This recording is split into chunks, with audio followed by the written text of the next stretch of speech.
Harbour Yachts 27, and it's a really lovely little thing actually. It's got a Andrew Wolstenholme hull, which will be perfectly happy on the river, but also capable of offshore stuff as well. And then the rest of the design is Adam Greenwood, who's ex of Fairline. You can see all these lovely little touches that come from somebody who's worked at a yard like that.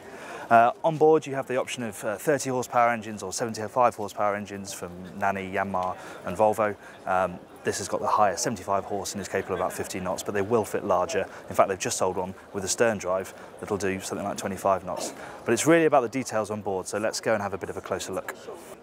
On a day like this, with the sun peeking through these Southampton clouds, you can really see what the 27 is all about. This cockpit is quite simple in its design, but it's extremely sociable and lovely when the weather's good. You can just picture your family and friends sitting around here, whether you're trickling along a river or charging around out at sea, or of course at anchor. And there's nice little touches here and there, of course, as well, like these really solid grab handles here. There's a little cooler tucked down beside the helm seat. And what's really nice is that you have one person here, two here, that can all sit up high and look forward as you're going along.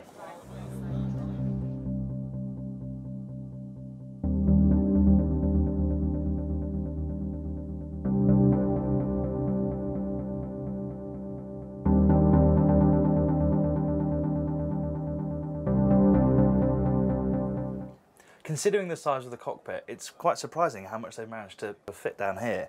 There's plenty of headroom, especially in this part. You've got this lovely big dinette, which you can get, 6 people around reasonably comfortably. This obviously also makes a berth. You have a nice big head unit, which has got a separate shower, which is really nice on this size of boat. And the general feel down here is really nice. The light woods, the light upholstery, and the fact that there is so much light. It's a real sort of beach house theme, and it works beautifully. I mean, this is hull number 1. There are clues that here and there. Things like these doors haven't got magnetic catches to hold them open. The big cupboards haven't got anything to hold them open either. But I imagine that will be sorted in hull number 2 and number 3, etc.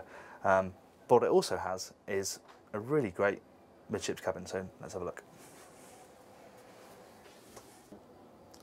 Yes, headroom may be a little bit tight as you get further down the berths, but actually this is a really great little cabin for a boat of this size. The berths themselves are really generous length, 6 foot at least. You have a hanging cupboard here as well, so you've got somewhere to put your clothes and your bags. And of course, with only 2 on board, you can leave the table set up forward, use this as your cabin, and you'd be quite happy on here for a weekend and maybe a little bit longer.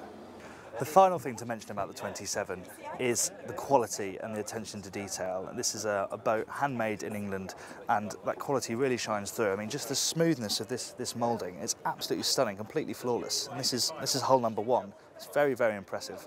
And then there's the details as well as you move up. So you lift up these flaps, all the deck fittings are covered.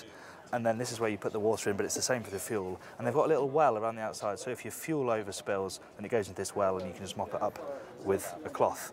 Tiny little details, but they make a big difference. And it's the feeling of quality on board that really sets this boat apart from the pack.